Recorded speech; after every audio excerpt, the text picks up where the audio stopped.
Hi friends, ಎಲ್ರಿಗೂ ನಮಸ್ಕಾರ. ನಾನಿವತ್ತು ಬ್ಲ್ಯಾಕ್ ಪಾಂಪ್ಲೆಟ್ ಮೀನು ಸಾಂಬಾರನ್ನು ಮಾಡ್ತಾಯಿದ್ದೀನಿ. ಅದಕ್ಕಿಂತ ಮುಂಚೆ ಯಾರೆಲ್ಲ ನನ್ನ ವೀಡಿಯೋನ ನೋಡ್ತಾಯಿದ್ದೀರಾ, ಪ್ಲೀಸ್ ನನ್ನ ಚಾನಲ್ನ ಸಬ್ಸ್ಕ್ರೈಬ್ ಮಾಡ್ಕೊಳ್ಳಿ. ಹಾಗೆ ಇಷ್ಟ ಆಗಿದರೆ ಒಂದು ಲೈಕ್ ಕೊಡಿ. ಹಾಗೆ ವೀಡಿಯೋನ ಕೊನೆವರೆಗೂ ಸ್ಕಿಪ್ ಮಾಡದೆ ನೋಡಿ. ಈಗ ಒಲೆ ಮೇಲೆ ಒಂದು ಬಾಣಲಿ ಇಟ್ಕೊಂಡಿದ್ದೀನಿ. ಅದಕ್ಕೆ 1 ಚಮಚ ಆಗುವಷ್ಟು ಎಣ್ಣೆನ ಹಾಕ್ಕೊಳ್ತಾ ಇದ್ದೀನಿ. ಎಣ್ಣೆ ಬಿಸಿ ಆದಮೇಲೆ ನಾನು ಇದಕ್ಕೆ ಒಂದು 7 ರಿಂದ 8 ಬ್ಯಾಡಗೆ ಮೆಣಸಿನ್ಕಾಯಿ ಹಾಗೆ ಒಂದು 4 ಖಾರದ ಮೆಣಸಿನ್ಕಾಯಿ ಸಹ ಹಾಕ್ಕೊಳ್ತೀನಿ. ಇಷ್ಟನ್ನು ಹಾಕ್ಕೊಂಡು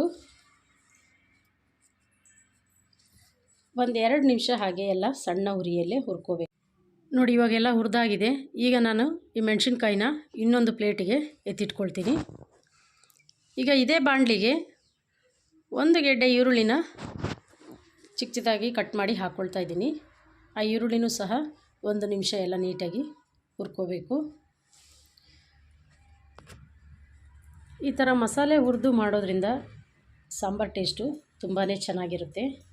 ನೋಡಿ, ಈಗ ಈರುಳ್ಳಿ ಹುರಿದಾಗಿದೆ. ಇದ್ರ ಜೊತೆಗೆ 1 ಗೆಡ್ಡೆ ಬೆಳ್ಳುಳ್ಳಿ ಹಾಗೆ 1-2 ಇಂಚು ಶುಂಠಿನೂ ಸಹ ಸೇರಿಸ್ಕೊಳ್ತೀನಿ. ಇದನ್ನು ಸಹ 1-2 ನಿಮಿಷ ಹಾಗೆ ಸಣ್ಣ ಉರಿಯಲ್ಲೇ ಹುರ್ಕೊಳ್ತೀನಿ. ಈಗ ನೋಡಿ, ನಾನು ಇದಕ್ಕೆ 1 ಇಡಿ ಆಗೋಷ್ಟು ತೆಂಗಿನಕಾಯಿ ತುರಿಯನ್ನು ಸಹ ಸೇರಿಸ್ಕೊಳ್ತಾ ಇದ್ದೀನಿ.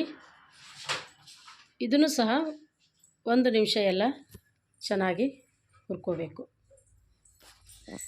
ನೋಡಿ, ಈ ಥರ ತೆಂಗಿನಕಾಯಿ ಹುರಿಯೋ ಟೈಮಲ್ಲಿ ಇದಕ್ಕೆ ಸ್ವಲ್ಪ ಕರಿಬೇವನ್ನು ಸಹ ಸೇರಿಸ್ಕೊಳ್ತಾ ಇದ್ದೀನಿ. ಈ ಥರ ಕರಿಬೇವನ್ನು ಸೇರಿಸ್ಕೊಂಡು ಸಾಂಬಾರು ಮಾಡೋದ್ರಿಂದ ಸಾಂಬಾರು ರುಚಿ ತುಂಬಾ ಚೆನ್ನಾಗಿರುತ್ತೆ.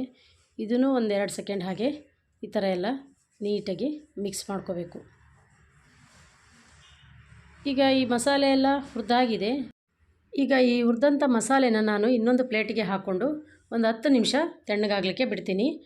ಈಗ ಅದೇ ಬಾಣಲಿನ ಒಲೆ ಮೇಲೆ ಇಟ್ಕೊಂಡು 1.5 ಚಮಚ ಆಗುವಷ್ಟು ಕೊತ್ತಂಬರಿ ಬೀಜ ಹಾಗೆ 1 ಚಮಚ ಜೀರಿಗೆ, ಒಂದು ಅರ್ಧ ಚಮಚ ಮೆಂತ್ಯ ಹಾಗೆ ಒಂದು 1/4 ಚಮಚ ಸಾಸಿವೆ ಇಷ್ಟನ್ನು ಸೇರಿಸ್ಕೊಂಡು 1 ರಿಂದ 2 ನಿಮಿಷ ಇವನ್ನೂ ಸಹ ಸಣ್ಣ ಉರಿಯಲ್ಲಿ ಹುರ್ಕೋಬೇಕು. ಈ ಥರ ಮಸಾಲೆಗಳನ್ನು ಹುರಿದು ಮಾಡೋದ್ರಿಂದ ಸಾಂಬಾರು ಟೇಸ್ಟು ತುಂಬಾ ಚೆನ್ನಾಗಿರುತ್ತೆ. ಈ ಥರ ಸಾಂಬಾರನ್ನು ಮಂಗಳೂರು ಸೈಡು ಹೆಚ್ಚಾಗಿ ಮಾಡ್ತಾರೆ. ನೋಡಿ, ಈಗ ಇದ್ರ ಜೊತೆಗೆ ನಾನು 1-2 ಗೋಲಿ ಗಾತ್ರದಷ್ಟು ಹುಣಸೆಹಣ್ಣನ್ನು ಸಹ ಸೇರಿಸ್ಕೊಳ್ತಾ ಇದ್ದೀನಿ. ಈಗ ಇದನ್ನು 1-2 ಸೆಕೆಂಡ್ ಹಾಗೆ ತಿರುಗಿಸ್ಕೊಂಡು ಇದನ್ನು ಪ್ಲೇಟಿಗೆ ಹಾಕ್ಕೊಂಡು ಒಂದು 10 ನಿಮಿಷ ತಣ್ಣಗಾಗಲಿಕ್ಕೆ ಬಿಟ್ಟಿದ್ದೆ. ಈಗ ಮಿಕ್ಸಿ ಜಾರಿಗೆ ನಾನೇನು ಮಸಾಲೆನೆಲ್ಲ ಹುರಿದಿಟ್ಕೊಂಡಿದ್ದೆ ಆ ಮಸಾಲೆ ಹಾಕ್ಕೊಂಡು ಅದ್ರ ಜೊತೆಗೆ 2 ಟೊಮೆಟೊನ ಕಟ್ ಮಾಡಿ ಹಾಕ್ಕೊಳ್ತೀನಿ. ಜೊತೆಗೆ ರುಬ್ಲಿಕ್ಕೆ ಎಷ್ಟು ನೀರು ಬೇಕೋ ಅಷ್ಟು ನೀರನ್ನು ಸಹ ಸೇರಿಸ್ಕೊಂಡು ಸ್ವಲ್ಪ ಅರಿಶಿಣದ ಪುಡಿಯನ್ನು ಸಹ ಹಾಕ್ಕೊಂಡು ಎಲ್ಲ ನೀಟಾಗಿ ಒಂದು ಸರಿ ರುಬ್ಕೊಂಡು ಬರಬೇಕು. ನೋಡಿ, ಈಗ ಮಸಾಲೆ ಎಲ್ಲ ರುಬ್ಬಾಗಿದೆ. ಈಗ ಒಲೆ ಮೇಲೆ ಒಂದು ಮಡಕೆ ಇಟ್ಕೊಂಡು ಅದಕ್ಕೆ 1-2 ಚಮಚ ಆಗುವಷ್ಟು ಎಣ್ಣೆ ಹಾಕ್ಕೊಳ್ತಾ ಇದ್ದೀನಿ. ಎಣ್ಣೆ ಬಿಸಿ ಆದಮೇಲೆ 1 ಈರುಳ್ಳಿನ ಕಟ್ ಮಾಡಿ ಹಾಕ್ಕೊಳ್ತಾ ಇದ್ದೀನಿ. ಈರುಳ್ಳಿ ಜೊತೆಗೆ ಸ್ವಲ್ಪ ಕರಿಬೇವನ್ನು ಸಹ ಸೇರಿಸ್ಕೊಳ್ತೀನಿ. ಇದೆರಡನ್ನೂ 1-2 ನಿಮಿಷ ಹಾಗೆ ನೀಟಾಗಿ ಫ್ರೈ ಮಾಡ್ಕೋಬೇಕು. ನೋಡಿ, ಈಗ ಇದೆಲ್ಲ ಫ್ರೈ ಆಗಿದೆ. ಈಗ ನಾನು ಏನು ರುಬ್ಕೊಂಡಿದ್ದೆ ಆ ಮಸಾಲೆನ ಸೇರಿಸ್ಕೊಳ್ತೀನಿ. ಈಗ ಇದನ್ನು 1-2 ಸೆಕೆಂಡ್ ಹಾಗೆ ಈ ಥರ ಸೌಟಲ್ಲೆಲ್ಲ ಕೈ ಆಡಿಸ್ಕೊಂಡು ನೆಕ್ಸ್ಟು ಅದೇ ಮಿಕ್ಸಿ ಜಾರಿಗೆ ಸ್ವಲ್ಪ ನೀರನ್ನು ಹಾಕ್ಕೊಂಡು ಇದೇ ಖಾರದ ಜೊತೆ ಎಲ್ಲ ನೀಟಾಗಿ ಮಿಕ್ಸ್ ಮಾಡ್ಕೊಳ್ತೀನಿ. ಅದ್ರ ಜೊತೆಗೆ ಎಕ್ಸ್ಟ್ರಾ ನೀರು ಬೇಕು ಅಂದರೆ ನೀರನ್ನು ಸೇರಿಸ್ಕೋಬೇಕು. ಇದನ್ನು ತೀರಾ ತೆಳುವಾಗಿ ಮಾಡಬಾರ್ದು, ಸ್ವಲ್ಪ ಗ್ರೇವಿ ಥರನೇ ಇರಬೇಕು. ಈ ಥರ ಎಲ್ಲ ಮಿಕ್ಸ್ ಮಾಡಿ ಆದಮೇಲೆ ಇದಕ್ಕೆ ರುಚಿಗೆ ತಕ್ಕಷ್ಟು ಉಪ್ಪನ್ನು ಸಹ ಹಾಕ್ಕೊಂಡು ಅದನ್ನು ಎಲ್ಲ ಒಂದು ಸರಿ ಮಿಕ್ಸ್ ಕೊಟ್ಕೊಳ್ತೀನಿ. ಮಿಕ್ಸ್ ಕೊಟ್ಕೊಂಡು ಒಂದು 5 ರಿಂದ 10 ನಿಮಿಷ ಹಾಗೆ ಸಣ್ಣ ಉರಿಯಲ್ಲೇ ಮುಚ್ಚಳ ಮುಚ್ಚಿ ಕುದಿಲಿಕ್ಕೆ ಬಿಡ್ತೀನಿ. ನೋಡಿ, ಇದೆಲ್ಲ ಮಿಕ್ಸ್ ಆಗಿದೆ. ಈಗ ಮುಚ್ಚಳ ಮುಚ್ಚಿ ಒಂದು 10 ನಿಮಿಷ ಹಾಗೆ ಸಣ್ಣ ಉರಿಯಲ್ಲಿ ಕುದಿಲಿಕ್ಕೆ ಬಿಡ್ತೀನಿ. ಈಗ ನೋಡಿ, ಸಾಂಬಾರು ಕುದಿದೆ. ಈ ಟೈಮಲ್ಲಿ ಮೀನೆಲ್ಲ ನೀಟಾಗಿ ತೊಳೆದಿಟ್ಕೊಂಡಿದ್ದೆ. ಆ ತೊಳೆದಿಟ್ಕೊಂಡಂಥ ಮೀನುಗಳನ್ನ ಈ ಥರ ಎಲ್ಲ ಸಾಂಬಾರು ಒಳಗಡೆ ಹಾಕ್ಕೊಳ್ತಾ ಇದ್ದೀನಿ. ಇದೇ ಫಸ್ಟ್ ಟೈಮ್ ಈ ಥರ ಸಾಂಬಾರು ಮಾಡಿದ್ದು, ಆದರೆ ರುಚಿ ಮಾತ್ರ ತುಂಬ ಚೆನ್ನಾಗಿತ್ತು.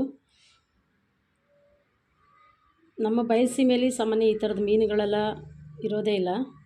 ಇಲ್ಲಿ ಮೂಡಿಗೆರೆ ಮಂಗಳೂರಿಗೆ ತುಂಬ ಹತ್ತಿರ ಇರೋದ್ರಿಂದ ಈ ಮೀನುಗಳೆಲ್ಲ ಸಾಮಾನ್ಯ ಮಂಗಳೂರು ಕಡೆಯಿಂದ ಬರ್ತವೆ. ಮಾರ್ಕೆಟಿಗೆ ಹೋದರೆ ಸಾಕು ವೆರೈಟಿ ಮೀನುಗಳು ನೋಡ್ಬೋದು. ನೋಡಿ, ಈಗ ಈ ಥರ ಎಲ್ಲ ನೀಟಾಗಿ ಮಿಕ್ಸ್ ಮಾಡಿಕೊಂಡು ಇವನು ಸಹ ಮುಚ್ಚಳ ಮುಚ್ಚಿ ಒಂದು 5 ನಿಮಿಷ ಹಾಗೆ ಕುದಿಲಿಕ್ಕೆ ಬಿಡ್ತೀನಿ. ನೋಡಿ, ಈಗ ಸಾಂಬಾರೆಲ್ಲ ಕುದ್ದಾಗಿದೆ. ಈಗ ಒಂದು ಸೌಟಿಂದ ಮೀನು ನೋಡಿದಾಗ ಮೀನು ಸಹ ಚೆನ್ನಾಗಿ ಬೆಂದಿತ್ತು. ಹಾಗೆ ಹುಳಿ ಉಪ್ಪು ಖಾರ ಎಲ್ಲ ಪರ್ಫೆಕ್ಟಾಗಿತ್ತು. ನಾನಿಲ್ಲಿ ಕೊತ್ತಂಬರಿ ಸೊಪ್ಪನ್ನು ಹಾಕ್ಕೊಂಡಿಲ್ಲ, ಬೇಕು ಅಂದವರು ಹಾಕ್ಕೋಬೋದು, ಹಾಕಲಿಲ್ಲ ಅಂದ್ರೂ ನಡೆಯುತ್ತೆ. ಈಗ ನಾನು ಇದನ್ನು ಒಂದು ಸರ್ವಿಂಗ್ ಬೌಲ್ಗೆ ಸರ್ವ್ ಮಾಡ್ತೀನಿ. ಈ ರೆಸಿಪಿನ ಯಾರೆಲ್ಲ ನೋಡ್ತಾ ಇದ್ದೀರಾ, ಇಷ್ಟ ಆಗಿದರೆ ಪ್ಲೀಸ್ ಒಂದು ಲೈಕ್ ಕೊಡಿ. ಹಾಗೆ ಇನ್ನಷ್ಟು ಈಸಿ ರೆಸಿಪಿಗಾಗಿ ನನ್ನ ಪೂರ್ವಿಕಾ ವ್ಲಾಗ್ಸ್ ಇನ್ ಕನ್ನಡ ಎಂಬ ಯೂಟ್ಯೂಬ್ ಚಾನಲ್ನ ಸಬ್ಸ್ಕ್ರೈಬ್ ಮಾಡಿಕೊಂಡು ಪಕ್ಕದಲ್ಲಿರೋ ಬೆಲ್ ಬಟನ್ನ ಕ್ಲಿಕ್ ಮಾಡಿದ್ರೆ ನಾನು ಹಾಕೋ ಪ್ರತಿಯೊಂದು ವೀಡಿಯೋಗಳ ನೋಟಿಫಿಕೇಷನ್ ಸಹ ಬರುತ್ತೆ. Thank you.